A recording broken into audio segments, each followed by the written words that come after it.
McClinton, and I'm a comic book artist. I'm here tonight as one of the illustrators of Partisans, a graphic history of anti-fascist resistance.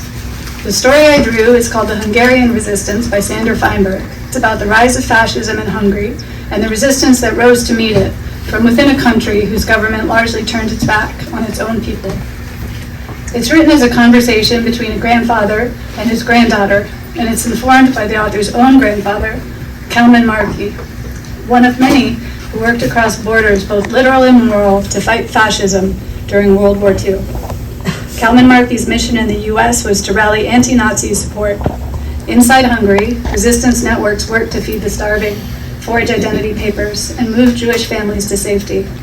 Resistance was practical, moral, and deeply human.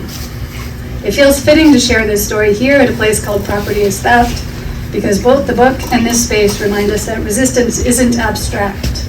It's built from acts of care, courage, and imagination. What struck me most in illustrating this story wasn't the drama of espionage or the emergence of heroes, but the ordinariness of people rising to the occasion, cooking meals, caring for children, producing documents, delivering messages. I'm going to read a segment from the comic Hungarian Resistance by Sander Feinberg. World War II was about to explode.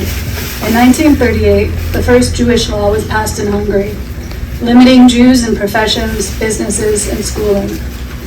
Hungarian laws in 1939 and 1941 defined Jews as a race, forbade intermarriage with non-Jews, and further restricted their ability to work. This increased their poverty, hunger, and suffering. In 1939, Jewish men were conscripted into harsh labor camps throughout Hungary. Over 27,000 perished due to starvation, unsanitary conditions, and lack of medical care.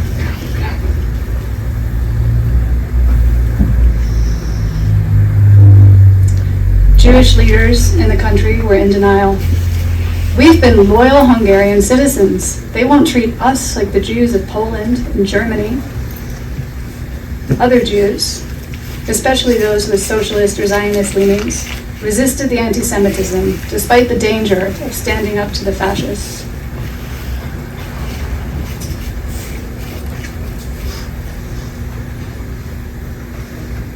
Many Budapest residents, including Joel and Hansi Brand, opened their homes to Jews fleeing Poland, Slovakia, and Germany. I knew that no matter the danger, we had to help the refugees, especially those with children. We supplied temporary shelter and helped with food. I worked with the Budapest Relief and Rescue Committee, formed in January 1943, to smuggle Jewish refugees across the border into Hungary.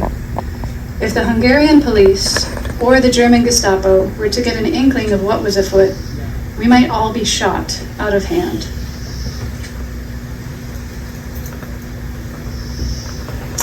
In March 1944, everything changed. Hitler replaced Hungarian Regent Horthy with a fascist Arrow Cross leader and sent Adolf Eichmann and his stormtroopers to implement the final solution for Hungary's 800,000 Jews. Once the Germans occupied Hungary, Joel and Hansi Brand began to work with the underground organizations as the situation became more dangerous. Socialists and Zionist youth took enormous risks to help wherever they could.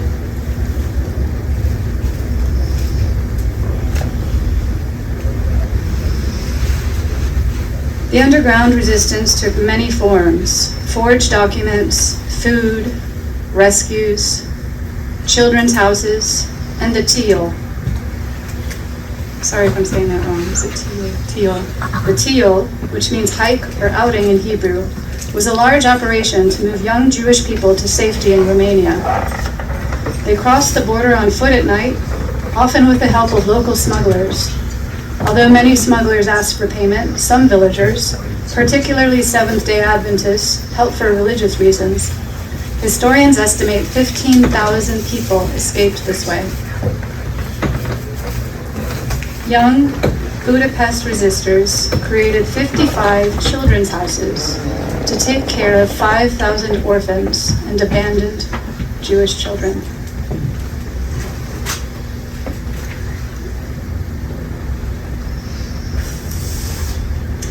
A large team, led by David Gurr, forged birth certificates, identity cards, and over 120,000 Schutzpass certificates, Swiss letters of protection, which helped save over 62,000 Jews with the aid of Jewish agency leader Miklos Kraus and Swedish diplomat Karl Lutz. The Glass House, the Center for the False Document Production, also provided sanctuary for over 4,000 people fleeing the Nazis. By the time of the German invasion in 1944, the underground was feeding tens of thousands throughout Budapest. In January 1945, the 70,000 people crowded in the Jewish ghetto were in a horrific struggle for survival. A team, including Hansi Brand and Efra Agman, set up a warehouse with 25 employees and 20 wholesale food merchants to meet the needs.